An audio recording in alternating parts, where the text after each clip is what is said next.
Hollywood through the decades has been fairly consistent in how it makes movies, or at least the more recent decades, so it seems.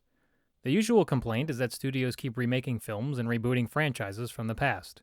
Whether this be just to hit people with nostalgia who know the originals already, or to introduce a new generation to the story, the tendency for them to be successful is very unlikely.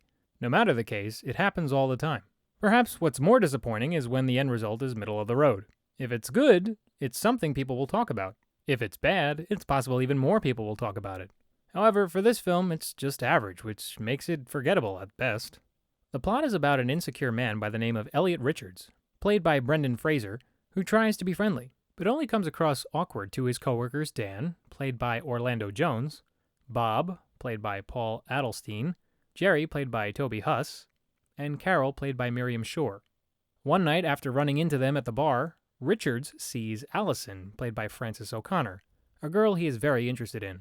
When he realizes he will be avoided after he tries introducing himself, he asks God for anything to have that girl in his life. This leads to the entrance of the Devil, played by Elizabeth Hurley, legitimately the Devil.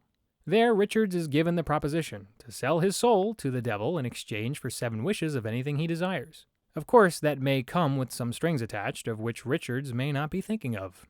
Written by Peter Tolan, who also wrote for Analyze This, Larry Gelbart, who also wrote for Tootsie, and Harold Ramis from Ghostbusters, the script for this remake is nothing to be dazzled over.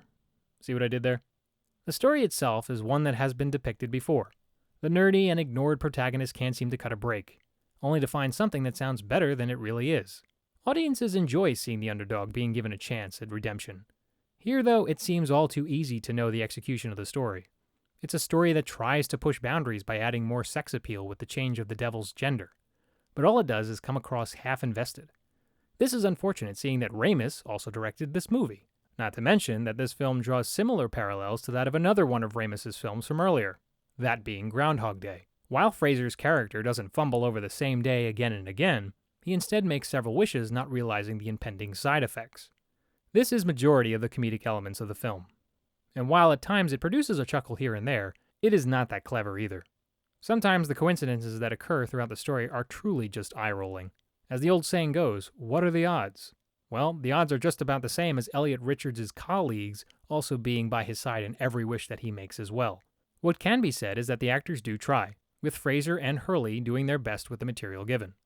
There's even appearances from Brian Doyle Murray and Gabriel Cassius. The visuals are okay for the most part, but when CGI gets involved, it isn't very good looking. The cinematography shot by Bill Pope was competently handled. Being that Pope had also worked on Darkman, Army of Darkness, and The Matrix, it's no surprise that his talent remains consistent here too. For music, the film score was composed by David Newman. However, since this is a comedy, a lot of the score is not audible, as much of the comedic elements are replaced with other songs from other artists, most notably Tone Loc's Wild Thing, which is the theme for Hurley's portrayal as the Devil. Adequate, but lacks character. As a remake, it isn't bad, but it's not decent either. Coming from Harold Ramis, it would seem this would work out well. Instead, the music, special effects, and execution of the plot is just average. The plus side is, the actors do perform as best they can, and the cinematography is well shot, but it's not memorable.